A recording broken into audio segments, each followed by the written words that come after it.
Today's video, I didn't do any sanding. It just didn't feel good when I got up this morning. I don't know, my sinuses were kind of bothering me a little bit, so I didn't want to tear into sanding or anything. But the dash pad came today, so I started disassembling the dash and stuff to see about putting that in, and I'll kind of show you some issues and things, and well, you'll get it through this video. Okay, for today's video I started taking the trim off because I got a dash pad. I'm not really happy with the dash pad for what it cost. Very disappointed in it. It is a good reproduction like this, but I'll show this is just screwed in down here, and then it's glued to the steel part of the dash, and then there's like a plastic piece between here and the dash, and this foam is just deteriorated and sunk down.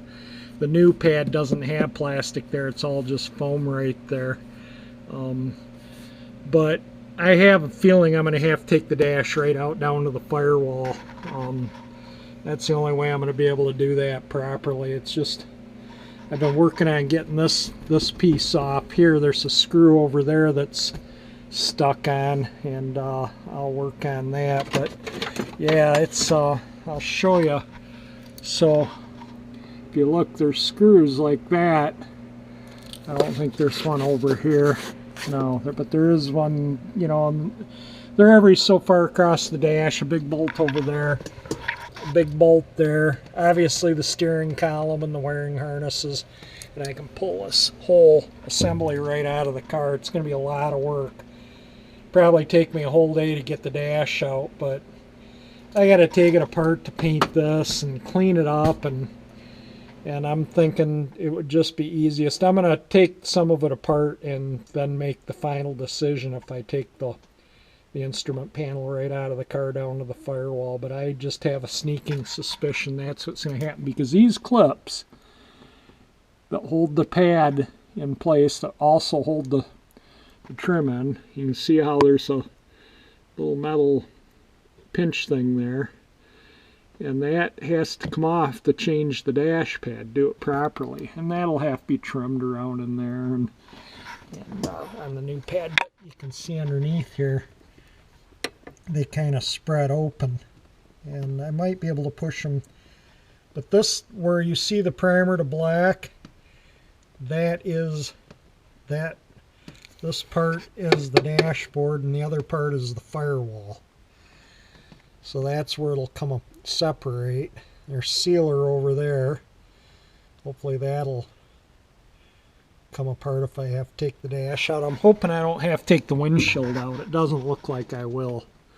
But if I do, I do.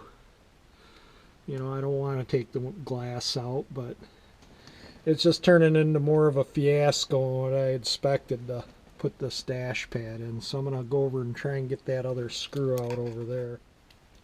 That's the screw right in there. I don't know if it shows up there or not. Phillips. Yeah, it's not gonna. But anyway, I'm gonna tap it with a hammer, and then there's those screws. This part of the dash pad hasn't arrived yet, but this other part did.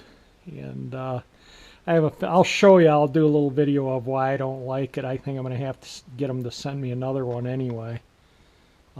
It's not one I would want to put in this car as it looks now. Maybe if it sits out for a little while in the warm house, it'll straighten out, but if it doesn't, yeah, I already called them and talked to them about it.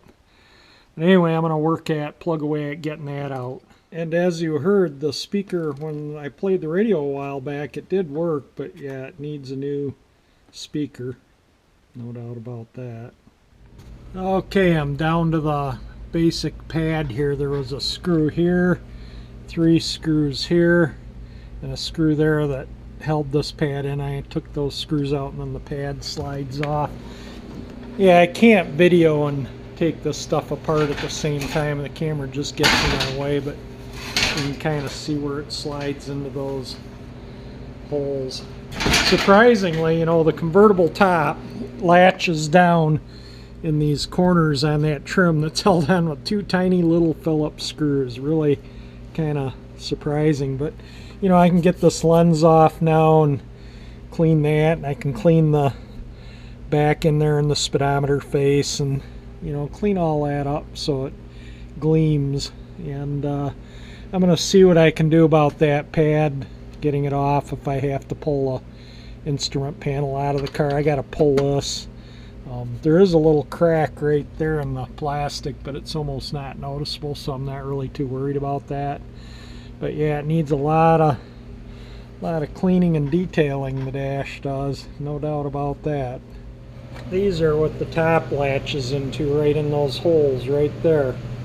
There's a screw there and a screw that holds the trim on in that hole. So there's two screws to hold this bracket up there. But I guess, you know, it's up there good enough to where it's pulling on the window frame, so I guess their engineer said that was okay. This is screwed to this. I'll just unscrew that. But yeah, it's a lot. That trim's in pretty rough shape, you know, appearance-wise. I could probably clean it up and it would look okay with some chrome polish and steel wool, but it really needs to be re-chromed. So that's what I'm gonna look into, having it re-chromed. If it's cost prohibitive, we'll deal with what we have to do from there. Alright, this is the new pad. Look at that.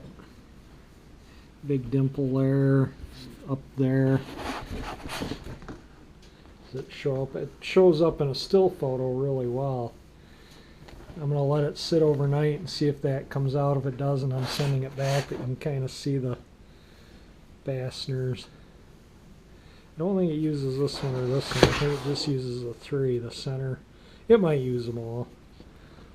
But that plastic thing, I don't know if that will still go in there or not.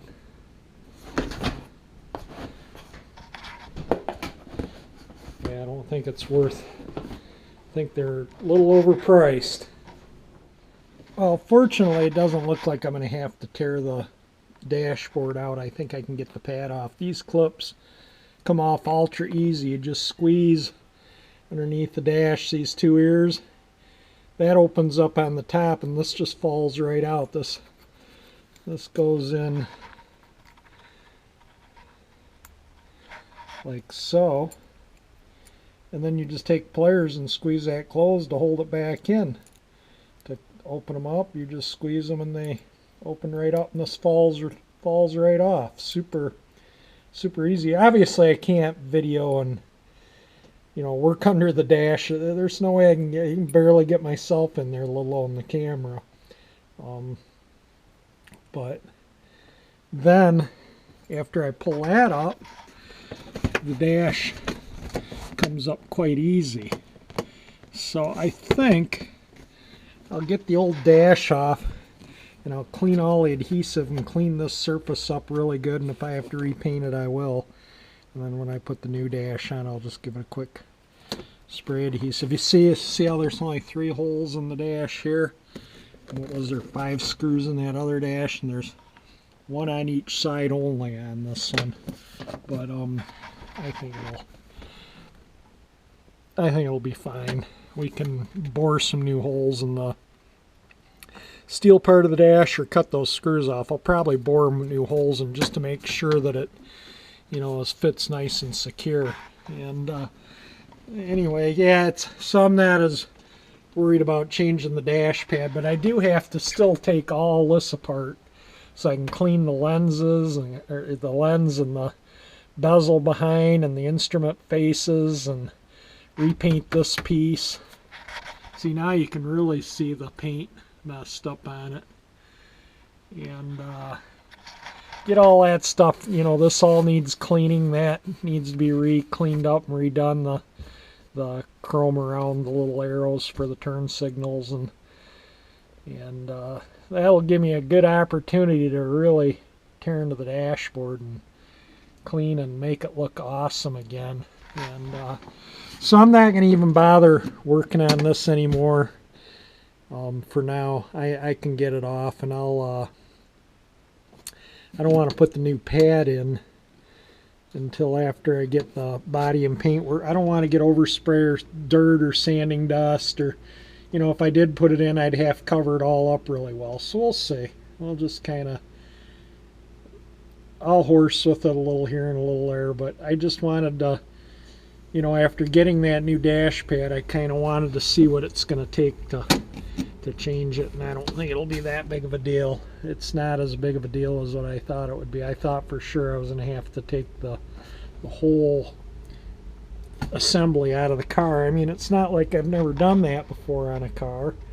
I mean, some cars with, to replace the evaporator, you got to take the whole dash apart. So I've done it before, but I just didn't really want to have to tear that far into it, and it doesn't look like I have to. But it's gonna, all this will be apart, and you'll be able to see the, you know, once that's all apart, it'll be like the glove box. You can see the firewall in there, right there. And that's the cowl where I painted inside the green on the other side. And you'll see all that stuff once all that stuff's out. So maybe in the next day or two, I got so much other things to do. I don't want to get 10,000 things going at once, so that may be where the dash stays for a while. And you know, at least now I know. And I wanted to get the ball rolling on the pad. So if I had issues, that other pad, it didn't really show up well in the light, but it's got an impression right here, and then it's bumped up high like right here, a little, about the size of a dime in each spot. And for what I paid for that dash pad, I expect perfection, nothing but perfection. And so I think we'll see how it looks tomorrow. You know, it was shipped, it's cold out, it's only in the 20s out, you know, and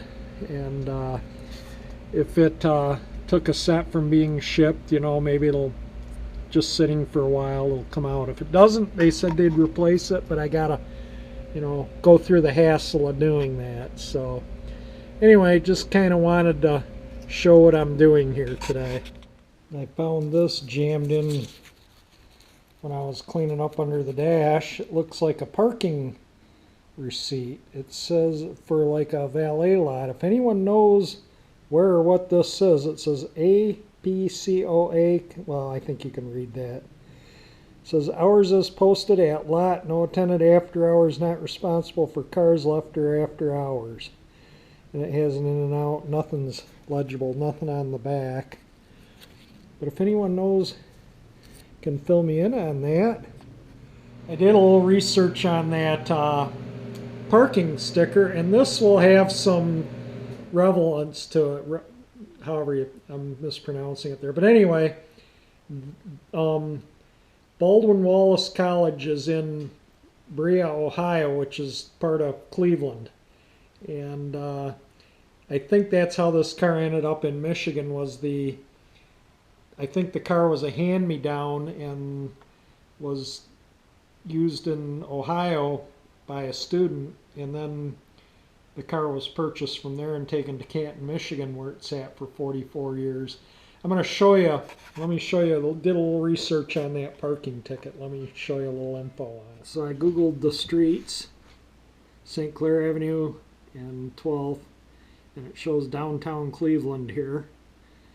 And then as I zoom in, you can see a parking lot here. I bet that's where that car was parked at that time, you know, in that.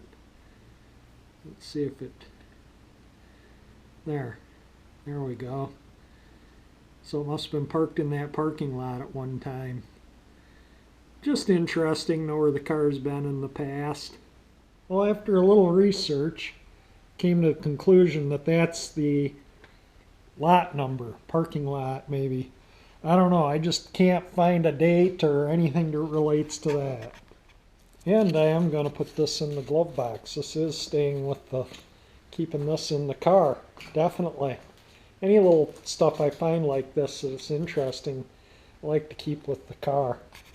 Well, that's going to be it for this video. I'm going to wrap this one up. If you like my video, hit the like button. If you want to see this car in its former glory, subscribe to my channel, and thank you for watching.